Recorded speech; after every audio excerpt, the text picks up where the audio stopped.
Hi guys and welcome back to another video of mister Mayank study Baba. So आज की video बहुत ही छोटी सी video होने वाली है जिसमें हम लोग डिस्कस करेंगे 7 C's ऑफ बिजनेस कम्युनिकेशन। ठीक है, तो इसके पहले जो 2 वीडियोस हैं बीकॉम फर्स्ट ईयर के, ठीक है, दैट इज़ बिजनेस कम्युनिकेशन क्या होता है, उसके टाइप्स फॉर्म्स, वो आप देख लेना। और पिछले वीडियो में हमने देखा था कि मॉडल्स क्या होते हैं कम्युनिकेशन के, तो उसकी लिंक जो है ना आपको डिस्क्रिप्शन में मिल जाएगी। एंड डिस्क्रिप्शन को तो भाई चेकआउट जरूर कर लेना। ठीक है, तो now let's start this video. That is 7 C's of business communication. सबसे पहले आप ये समझो कि 7 C's क्या होते हैं। तो ये क्या होते हैं ना, ये एक प्रिंसिपल्स होते हैं, जो लिस्ट ऑफ प्रिंसिपल्स होते हैं, जो क्या करते हैं हमारे कम्युनिकेशन को बहुत इफेक्टिव बनाते हैं। ठीक है, जिससे जो रिसीवर है वो मैसेज को आराम से समझ ले।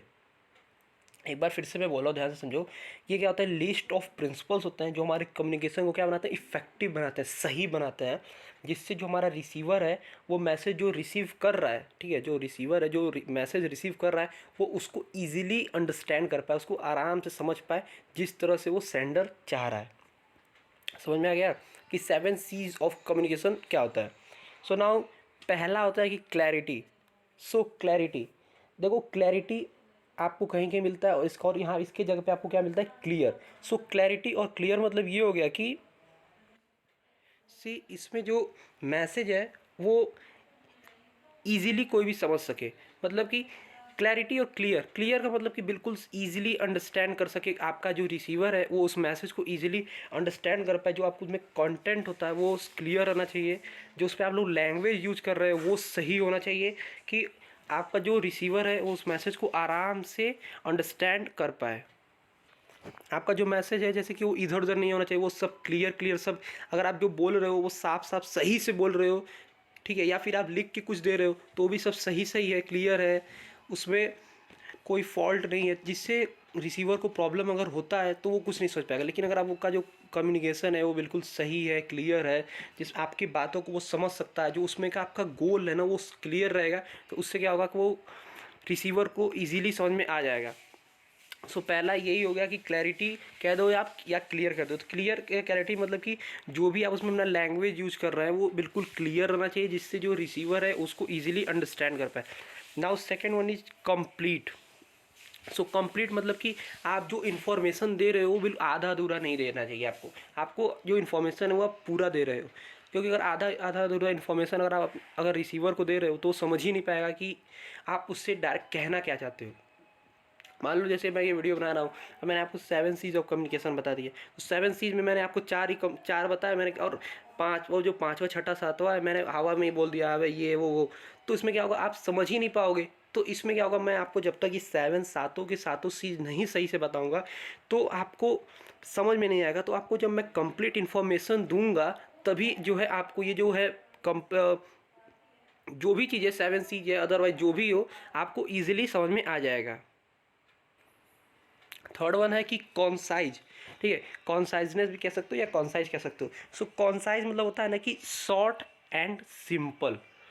मतलब कि अगर आपका कोई बात जो है ना वो 3 से 4 वर्डों में भी आप कर सकते हो तो आप उसको 10 से 15 वर्ड्स मत ले जाओ। मतलब कि आप अगर ज़्यादा, ऐसा होता है ना कभी शॉर्ट या सिंपल चीज़ में भी लोग समझ जाते हैं, तो आप उसको अगर डिटेल बता रहे हो और वो अगर बंदा आपके में इंटरेस्टेड ही नहीं है तो क्या होगा, आपका टाइम वेस्ट हो रहा है।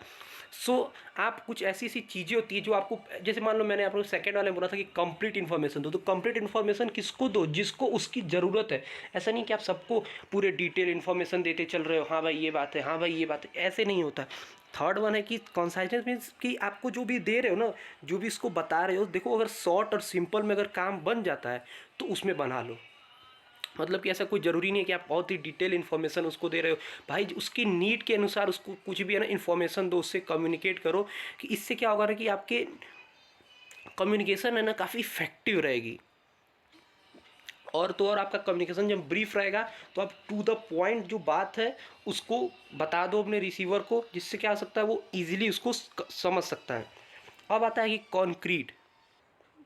इसमें क्या होता है कि जो आप ये इंश्योर कर लो कि जो आप मैसेज दे रहे हो, ठीक है, जो आप इसमें मैसेज दे रहे हो वो फैक्टेबल हो, फैक्ट उसका कुछ हो, जैसे कि उसका कुछ लॉजिक हो, उसका कुछ मतलब हो, कि लोग अगर उसको सुन रहे हैं या समझ रहे हैं या उसको कुछ अप्लाई कर रहे हैं, या जिस सिचुएशन में आप उस बात को बोल रहे हो उस सिचुएशन के वो लायक हो। मतलब कि इसमें ना आप जो भी बात कर रहे हो इसका एक सॉलिड मतलब होना चाहिए, ठीक है, सॉलिड मतलब होना चाहिए, फैक्ट पे बेस्ड होना चाहिए, एक इसमें एक लॉजिक रहनी चाहिए कि लोग इस बात को आराम से समझ सके कॉन्क्रीट में, ठीक है।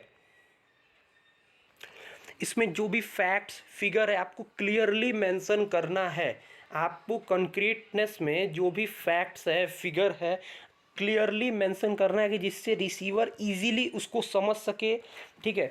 और इसमें आपको ध्यान देना है कि जो लॉजिक, ठीक है, जो लॉजिक आप इसमें दे रहे हो वो उस मैसेज में सूट करना चाहिए, ठीक है। जो भी ऐसा नहीं है कि आपको एक बात कह रहा हूँ, अगर आपसे मैंने पूछा कर्टिसी का एग्जाम्पल, ठीक है, और आप एग्जाम्पल देने लगे क्लैरिटी का, कंप्लीट का, तो ये क्या होगा, इस पर कुछ कुछ लॉजिक ही नहीं है, आप इधर उधर काम कर रहे हो। तो अगर मैंने आपसे कहा भाई कर्टिसी का एग्जाम्पल दे, मतलब दो, तो आप कर्टिसी का अगर एग्जाम्पल दोगे, ठीक है, तो वो क्या होगा कि जो लॉजिक मैंने है, वो जो लॉजिक है वो उस मैसेज में फिट होगा, तो आपका ये क्या होगा, मैसेज सही जाएगा, ठीक है। अब आते हैं कर्टसी। तो देखो कर्टसी सबसे सिंपल होता है। कर्टसी मतलब हो गया कि विनम्र, सॉफ्ट, डिसेंट, एलिगेंट, मतलब कि काफ़ी सिंपल से आप अपने ऑडियंस को कितना उनके साथ घुल मिल के रह बात कर रहे हो, कितना शांत से बात कर रहे हो, कितना डिसेंट बात कर रहे हो, वो इस तरह से कम्युनिकेशन को क्या करता है, इफेक्टिव कर देता है। जैसा कि आपने कभी कभी टीचर्स को भी देखा होगा कि कितने टीचर्स हमारे साथ फ्रेंडली रहते हैं या फिर कितने हम से रूडली रहते हैं। जो फ्रेंडली रहते हैं तो हम लोग कहते हैं ना कि वो जब वो हम लोग के साथ फ्रेंडली रहते हैं तो हमें भी उनके साथ इंटरेस्ट बढ़ जाता है, हमें उनके साथ अच्छे से पढ़ते हैं। लेकिन वही कोई टीचर अगर रूडली रहता है तो then we are not interested in that, हम लोग कहते हैं अरे यार ये तो एटीट्यूड में रहता है, ये सब की जो चीज़ें होती है वो हो जाती है। तो आपको कर्टसी भी रहना चाहिए, मतलब कि विनम्र रहना चाहिए अपने ऑडियंस के साथ, सॉफ्ट रहना चाहिए, एलिगेंट, डेसेंट, ये सब रहना चाहिए। देखो इसमें जो आप बोल रहे हो ना, वो अपने खुद की बायस फीलिंग्स उसमें नहीं लाना है आपको। आपको रेसिपिएंट जो है, आपकी जो बात सुन रहे हैं, उनको ध्यान में रख के हर ऐसे बात करना है कि जो लोग आपकी बातों को सुन रहे हैं वो बुरा ना माने, ठीक है, वो उस बातों को बुरा ना माने। और अब छठा आ जाता है कि करेक्टनेस। तो करेक्टनेस मीन्स सबसे सिंपल है भाई, जो भी आप बात कह रहे हो भाई सही बात उससे कहो, जो भी आदमी से आप बात कह रहे हो वो सही बात कहो, झूठ ना कहो, ये समझ लो यही होता है कि that it is essential that both the factual information and the language and grammar you use are that one should be correct. मतलब कि जिसमें आप जो फैक्ट है या जो इन्फॉर्मेशन आप प्रोवाइड कर रहे हो या जो आप लोग इसमें लैंग्वेज यूज कर रहे हो, ठीक है, या ग्रामर जो भी यूज कर रहे हो वो सब क्या होना चाहिए, करेक्ट होना चाहिए, जिससे जो कम्युनिकेशन है हमारा इफेक्टिव बना रहे और लोगों को इजीली वो क्या होता है समझ में आ सके। इसमें बस इतना ही था। करेक्टनेस, यार देखो करेक्टनेस तो तुम भी जानते हो कि करेक्ट मतलब सही, तो आपको क्या सब सही सही बोलना है, ये बात ही होगी। Now last one that is consider. So इसमें क्या होता है, आपको कंसीडर करना है रिसीवर को। कैसे भाई रिसीवर को कंसीडर करना है, उसमें जैसे कि अगर रिसीवर का कुछ ओपिनियन है तो उसको भी आपको ध्यान में रख के कम्युनिकेट करना है, ठीक है। मतलब कि अगर रिसीवर का भी कुछ ओपिनियन है, रिसीवर अगर आपसे कुछ दूसरा चाहता है तो वो उसको आप अपने में, अपने कम्युनिकेशन में या अपने वर्क में जो भी है उसमें आप उसको यूज करो। अगर रिसीवर चाहता है कि आप अगर अभी ये काम ना करो या फिर अभी ये कम्युनिकेशन ना दो, मतलब ये टॉपिक पे अगर आप स्पीच दे रहे हो तो अगर रिसीवर्स जो है आपकी जो ऑडियंस है वो चाहती है कि इस पर अगर आप स्पीच ना दो तो अभी आप ना दो, क्योंकि अभी ऑडियंस को ना आपको जो अटेंशन देने की बहुत ज़रूरत होती है, क्योंकि ऑडियंस पे ही आपकी जो रिस्पेक्ट होती है वो बेस्ड होती है। तो अगर आप जितने ये 6 के 6 अप्लाई कर लेते हो लेकिन अगर 7 अगर कंसीडर ही नहीं कर पाते ऑडियंस को कि ऑडियंस आपसे क्या चाहती है, तो आपकी जो सारी चीज़ें हैं वो ख़राब हो जाती हैं, ठीक है। सो ये हो गए 7 के 7। और आप इसमें आपको एक ट्रिक बता देता हूँ इसको याद करने के। मैं देखो शुरू शुरू में वीडियो में बोलना भूल गया था। सो इसमें आपको ट्रिक ये है कि सबसे पहले इसमें आपको देखो CON, देखो CON से 3 आपको वर्ड मिल रहे हैं, जैसे कि कॉन्साइज, कॉन्क्रीट और कॉन्सीडर। तो इसको सबसे पहले आपको याद कर लेना। कॉन्साइज में क्या होता है, शॉर्ट एंड सिंपल हो जाता है। और उसके बाद से कंक्रीट में क्या हो जाता है कि आप जो भी बोल रहे हो उसका कुछ लॉजिक हो, फैक्ट पे बेस्ड हो, सही बात हो। एंड द कंसीडर मतलब कि आपको रिसीवर को कंसिडरेशन करना है। तो 3 तो कौन हो गए, ठीक है, कॉन्साइज, करेक्ट, कॉन्क्रीट और कंसीडर। और उसके बाद से कर्टसी।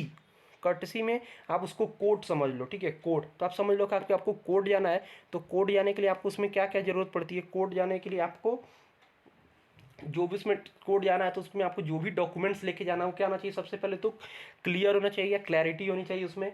फिर दूसरा बात चीज़ हो जाता है कि वो करेक्ट होना चाहिए। तीसरा हो जाता है कि वो कंप्लीट होना चाहिए। ठीक है, तो यही चीज़ें हैं जिससे आप इसको ईजिली लर्न कर सकते हो। आई होप आपको ये समझ में आ गया हो। आपसे मिलते हैं अगली वीडियो में, तब तक के लिए देखते रहे मिस्टर मैक्स स्टडी बाबा।